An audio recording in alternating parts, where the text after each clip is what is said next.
speed. You had to move, okay, to make any money. And I did that for a period of about 6 weeks. And then all of a sudden, at the end of 6 weeks, I go into work one day, and they tell me that they're closing down the area and putting in an orange juice bar instead, okay? So I always tell people it took me 6 weeks to close the whole place down. Anyways, after they promised all the artists jobs, not necessarily an art job, but a job. So I wound up in the big gift shop in Tomorrowland, punching the cash register again and putting t-shirts on the shelves and all that kind of stuff. And I did that for a period of about, 5 or 6 weeks, when all of a sudden, one day, I got a memo at my location saying they wanted to see me in the art department at the end of my shift. And I'll tell you what happened was, see, I had been working with Russell, who was an artist. He was our head artist, and he was good and everything, but he was in no position to hire anybody. Just like me, I'm an artist, but I can't hire anybody. And Ralph Kent, he was, he turned out to be a wonderful guy, but anyways, he was a VP, and he was always in California at meetings and stuff. It's hard to get a hold of vice presidents. But what there was another person in the mix I didn't know existed. There was a manager of the art department. His name was Craig. But prior to this, let me backtrack just a little bit. Once I got hired as a portrait artist, my boss actually worked in the art department. So anytime I needed to see my boss, I got to go down into the tunnel, into the art department. And now, since I was an employee, cast member, I could hand deliver my 100 drawings each week to Russell. And every time I went to the art department, I'd get to know the receptionist a little bit and all this kind of stuff. Anyways, this manager, Craig, called Russell in because Russell was his top artist. And he said to Russell he was thinking of increasing his character art staff a little bit. And he wanted Russell in on the interviews since he was a top artist. He wanted him to look at their artwork. And Russell said to him, well, as long as you're thinking of hiring somebody, I know this guy up in the park that's been sending me drawings, why don't you take a look at him? So Craig said to Russell, well, let me see what he's been sending you.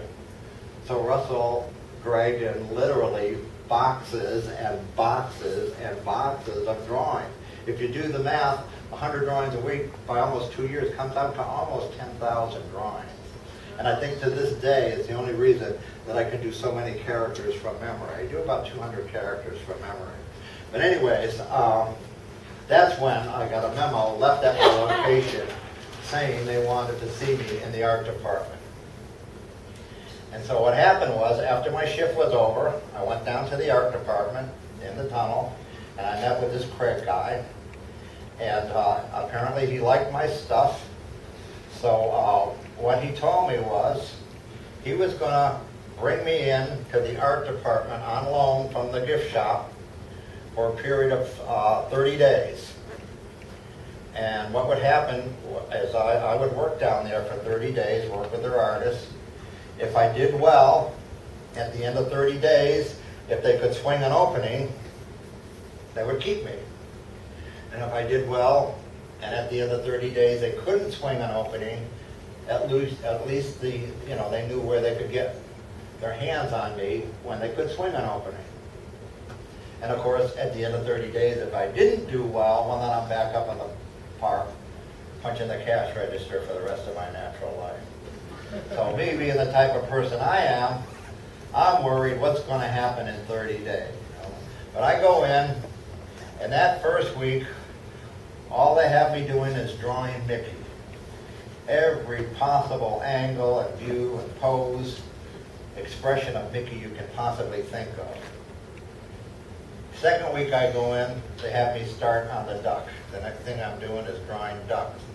The same thing, Donald, every pose, expression, possible position of Donald you can think of, I drew it. The third week I went in, they had me start on Goofy. And it was about the middle of the third week that they gave me an actual project to work on. I thought to myself, well, this is a good sign. They're not going to get rid of me if they're giving me real work to do, Plus, it was a very involved project. It had like 3 or 4 paintings involved to it. There was no way I could finish this project in the length of time I had left if they, if they weren't going to keep me. So I was feeling pretty good about that. And I was still working on that project when, before you knew it, the 30th day rolls around. I go into the office and I'm on pins and needles waiting all day for somebody to come up to me and let me know whether I get to stay or not. And before you know it, 5:30 rolls around and everybody's gone. Nobody said anything to me one way or the other, whether I get to stay, whether I have to go back to the park or what. So I figured I'll just keep coming back until they tell me not to. That was 31 years ago, and I'm still going back. They have never come up to me and told me I was part of that department. Now, that's how I got started at Walt Disney World. Let me go ahead and finish this up here, and we'll see if we can get a question or two, and we'll start our raffle off here. Get Hook out of the way here. They say these are what I call fast and dirty, but everybody likes them, so, for the most part. Anyways, as I mentioned earlier, back then our department was very, very large.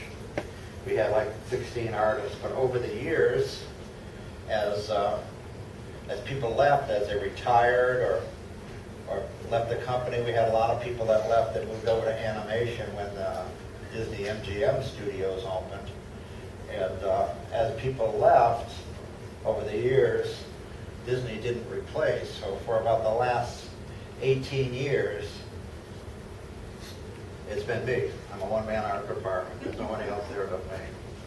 Anyways, that's how I got started at Walt Disney World. Do we have any questions that people are dying to know the answer to out there? Yes, ma'am. Since you're the only one who does what Well, I can't. You got a mic? Yep, I can amplify you if I'm on too. Okay. And go, there we are. Go. Okay, there we go. Since you're the only one who does what you do you have any kind of a protege that you're teaching to? I'm still not here. Do you have a protege that will take over Oh, from do you? I have Because somebody? you're the only one that... I've been after my department for probably at least 6 or 7 years to get me someone. As a matter of fact, there's a couple of watch artists out in the park, the ones that do the sketches out in the park, that are very interested, that are very talented. And I've been trying to get them in. But as far as my management, they just don't seem to be concerned about it. And I don't plan on retiring anytime soon. I mean, I just turned 64. But I mean, it's not like I'm doing construction. I go to work and I draw and paint. Oh, they make me a bottle and stuff, and they pay me. So I mean, I'm no big rush to retire. I love what I do.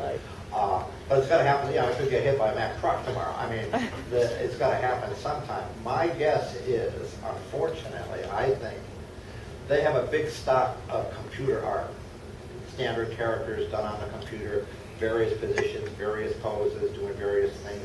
They use a lot of them now.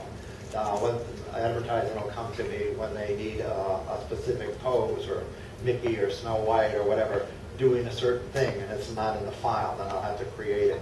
That type of thing I will create on computer, but I do it in my own style. I don't do it that computer style.